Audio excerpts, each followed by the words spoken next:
Well, hello everyone. A very warm welcome to this edition of the Turbo Business interview. And my guest today is Tim Reid, alias Timbo, all the way from Melbourne, I think. Tim, g'day. Welcome.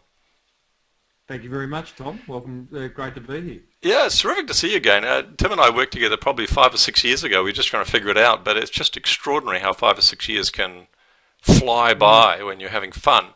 Now, for those of you who don't know Tim as I do, he is the ideas guy, and he provides a service for staying way ahead of the marketing curve. And I've been really interested in Tim's work for quite a few years now. And if ever you want to meet someone with great ideas plus the ability for extraordinary persistence, you're looking at the guy on the other side of the, oops, wrong way, the other side of that recording right now. Um, You're up there. yeah, well, a lot of people say that, but Chucks, thanks for letting me know.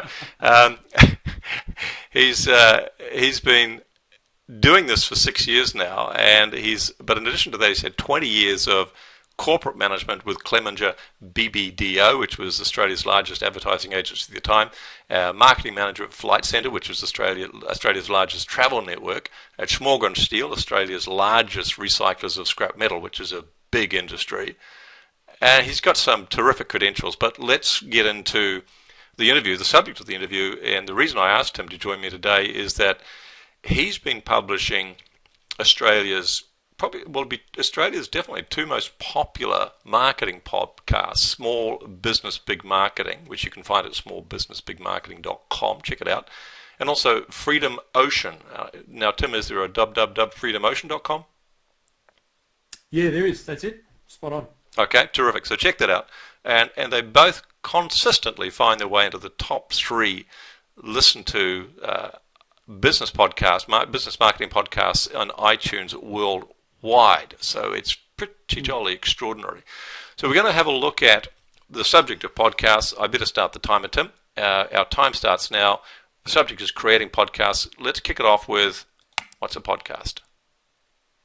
My simplest definition, Tom, of a podcast is that it's an online radio show. It can take many forms. It could be you, the business owner, talking to the microphone, having a bit of a rant, sharing an opinion. It could be you and a co-host where you have some conversation around the industry in which you operate. It could be you interviewing someone else like you're doing with me now. So it takes many forms, but in its simplest form, the technical output is an MP3 file, and it is just an amazing way for a small business owner to have their own show. That's what I find amazing about it. And you've been doing this for, is it 6 years?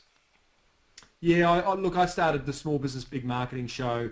I mean, it's in its fifth year, and I was a marketing consultant back then, and I needed to differentiate myself amongst all the other marketing consultants. I had an amazing opportunity to start my own podcast, which we probably don't have time to go into now. Suffice to say that, it involved a commercial radio studio, which you don't need. You need a microphone and a computer and Skype, Okay. and you're away, and you can start creating great content. What do you love about podcasting? I love the fact that it gives the small business owner the chance to create their own show, as I said. I mean, that's incredible. And if I look at the iTunes ladder for business podcasts or marketing podcasts, often I'm sitting above or just below Apple, Harvard Business School, Australian Stock Exchange, Alan Jones. This is Extraordinary. incredible. Yes, I create interesting, engaging content, but from a technical point of view, it's easy, it's cheap, and I just think we as small business owners can now punch so far above our marketing weight, and that's my message. The marketing world's changed forever. The playing field's level. If you've got something interesting to say, and you all have, you're all specialists in your industry, then share it. And podcasting, I think, is a wonderful way of sharing it because it's engaging.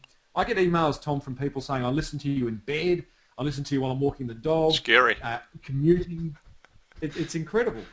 And what you've highlighted there is that probably virtually everyone has the technology resource and the financial resource to start a podcast because it's basically free if you've got a computer and a microphone. What types of businesses is podcasting especially suited to, and what types, therefore, are probably not going to be getting an ROI off podcasting?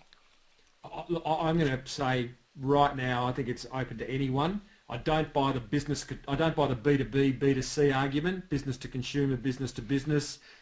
It's for either businesses that deal in those categories.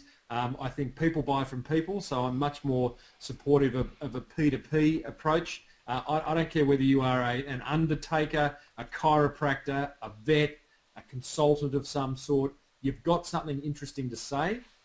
You've got something interesting to share. So podcasting is a great way of doing that. I'd find it very hard to find a business that wasn't suited to podcasting. And you've got to remember, yes, podcasting will build you a global audience by the pure nature that you upload an audio file to the website and anyone in the world can find it. But if you've got, you know, an audience of 10 people that you would love to target, then doesn't mean you can't create a podcast. Yes, there's going to be a lot of wastage because other people are going to listen to it, but you know, I think it's an opportunity, a marketing opportunity available to that wastage would only be a concern if you've invested massive money and you're attracting the wrong people. But as it is, if 1,000 people are following you and 10 of them become clients, that's all you want. Happy days. 1 minute left. A lot of service type businesses you mentioned. What about someone selling fridges or washing machines? Are they going to be getting an ROI off product based business? Absolutely. You know. Someone selling fridges could create a podcast around keeping things fresh, or it doesn't have to be about fridges. You know, like it could be around. It could be a podcast around frozen foods. I mean, there's a classic podcast a guy puts out. It's actually a video. It's not so much a podcast. 30 seconds. I know a guy who reviews frozen foods every single day of the year, and has built incredible business frozen off the back foods. of that. One of the things I say to clients and to when I give keynote talks is. Get clear on your editorial mission. And if you're clear on your editorial mission, which is this little statement that will become the filter for what you podcast about, then you can create an amazing amount of content. The editorial mission, 3 questions, Tom. What have you got to offer, to who, and what outcome can they expect? And if you answer that,